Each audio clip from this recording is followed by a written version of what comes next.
Hi, it's Layla. Today I want to talk about the ego, reflection, new year, and building a positive self-image. So it's 2016 almost, and I love this time in the winter because it's great to reevaluate, plan, and just imagine what you want life to be in the new year. Well, the Gregorian New Year. So during the winter, I've been contemplating the ego a lot and also working on my fifth chakra. And if you don't know what the ego is, it's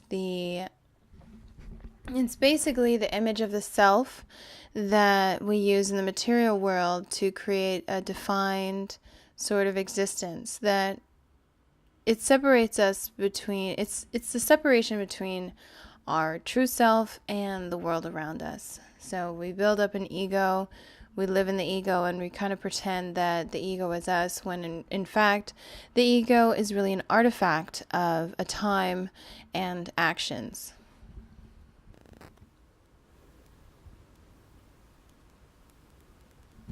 So a good way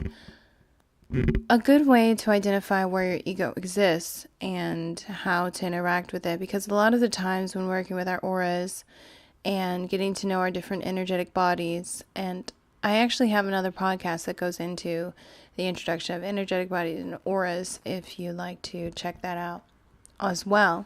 But a great way to define where your aura is and find your boundaries is basically your comfort zone. Where do you feel comfortable? How do you define yourself? What do you see yourself as?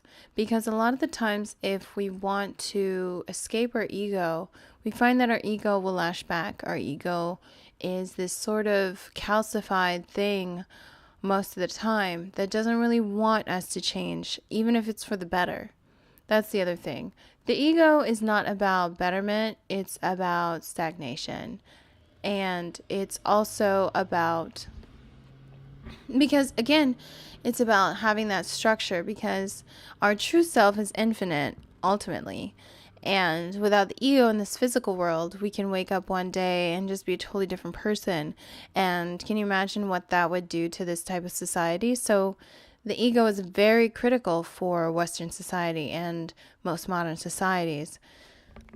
And I include Western as all Abrahamic religions.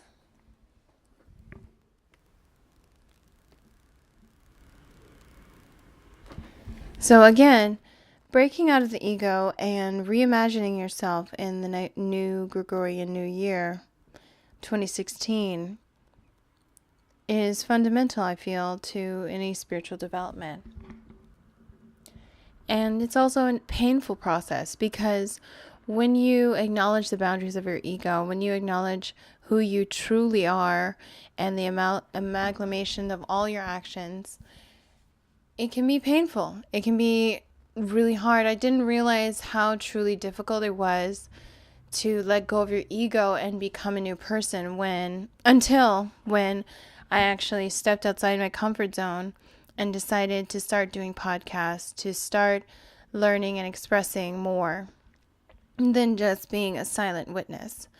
So the ego, don't underestimate it. That's all I'd have to say. Don't underestimate how incredibly painful it is to sort of rip off the exoskeleton of your ego and create a fresh new you.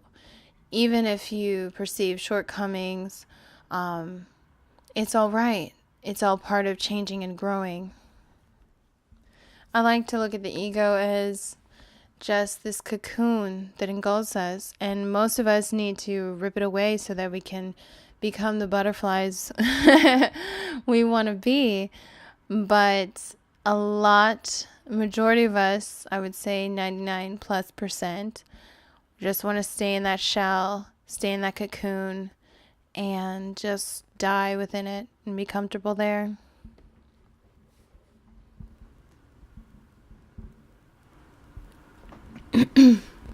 So ego and change, it reminds me a lot about the tarot card for death.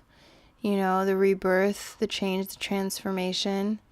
It's an alchemical process, getting rid of the ego, and we can use a lot of things like different stones, crystals, like a rose quartz would be good, because when you're changing your image of yourself and you're calling upon yourself to reevaluate your image, self-love is critical, and stepping outside of your comfort zone, self-love is definitely critical, because you have to still have a decent amount of, firmness in who you are, while having flexibility enough to reevaluate and grow and change that ego image.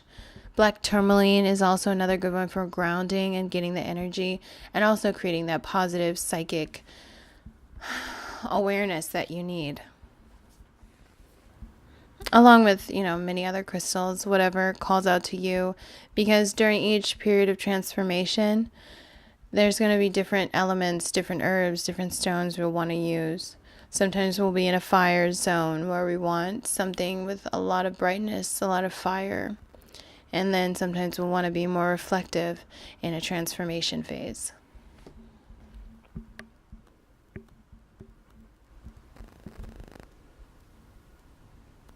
This new phase, whenever you're going into a new phase of life, you're changing who you are, your ego image.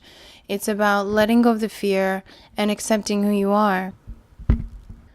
A great excerpt that explains the fear and a great excerpt that I think explains the inherent fear of the ego for transformation and change is from the book The Active Side of Infinity, Carlos Castaneda. This excerpt is from Carlos Castaneda on the reptilian brain. Don Juan, the Mexican Yaqui Indian shaman, tells Carlos Castaneda the following. We have a predator that came from the depths of the cosmos and took over the rule of our lives. Human beings are its prisoners. The predator is our lord and master. It has rendered us docile, helpless. If we want to protest, it suppresses our protest. If we want to act independently, it demands that we do not. I've been beating around the bush all this time, insinuating to you that something is holding us prisoner. Indeed, we are held prisoner. This was an energetic fact for the sorcerers of ancient Mexico. They took us over because we are food to them, and they squeeze us mercilessly because we are their sustenance. We, just as rear chickens in chickens' coops. The predators rear us humans in coops, humaneros. Therefore, their food is always available to them. No, Carlos replies. This is absurd, Don Juan. What you're saying is something monstrous. It simply can't be, for sorcerers or for average men, or for anyone. Why not? Don Juan asks calmly. Why not? Because it infuriates you? You haven't heard all these claims yet. I want to appeal to your analytical mind. Think for a moment, and tell me how you explain the contradictions between the intelligence of man, the engineer, and the stupidity of his systems or beliefs, or the stupidity of his contradictory behavior.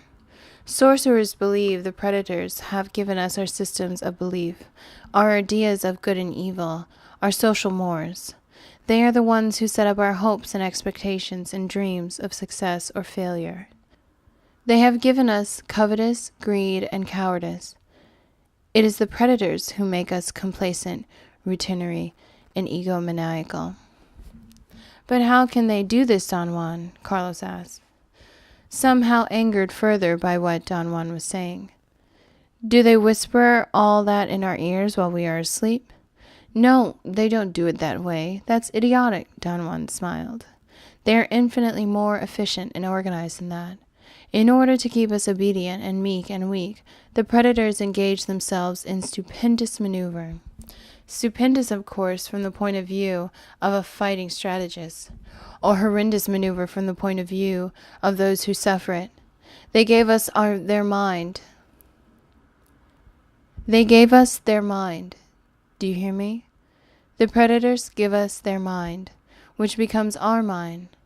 The predator's mind is baroque, contradictory, morose, filled with fear of being discovered any minute now. I know that even though you have never suffered hunger, you have food anxiety, which is none other than the anxiety of the predator, who fears that any moment now its maneuver is going to be uncovered and food is going to be denied. Through the mind, which, after all, is their mind, the predators inject into the lives of human beings whatever is convenient for them, and they ensure in this manner a degree of security to act as a buffer against their fear. The sorcerers of ancient Mexico were quite ill at ease with the idea of when the predator made its appearance on earth. They reasoned that man must have been a complete being at one point, with stupendous insights, feats of awareness that are mythological legends nowadays, and then everything seems to disappear, and we have now a sedated man. What I'm saying is that we have against us not a simple predator. It is very smart and organized. It follows a methodical system to render us useless. Man, the magical being that he is destined to be, is no longer magical. He is an average piece of meat.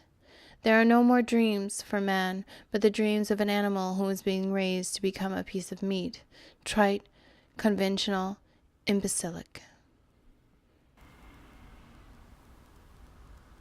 I really love that quote because I think it really gives a nice explanation and vivid imagery to the ego, or the self that we choose to be entombed in if we don't, have a lot of energy and we have flexibility. So that's why it's so important to focus on meditating and focus on raising your energy and balancing your hemispheres in your brain and really utilizing all the energies of your body and the environment around you, which is incredibly difficult because human beings themselves can drain energy.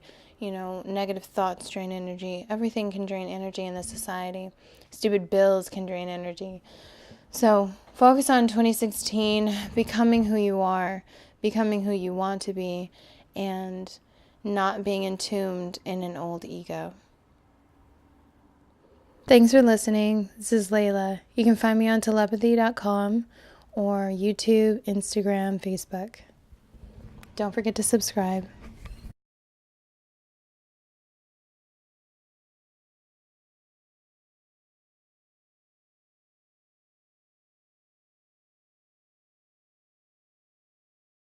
Telepathy.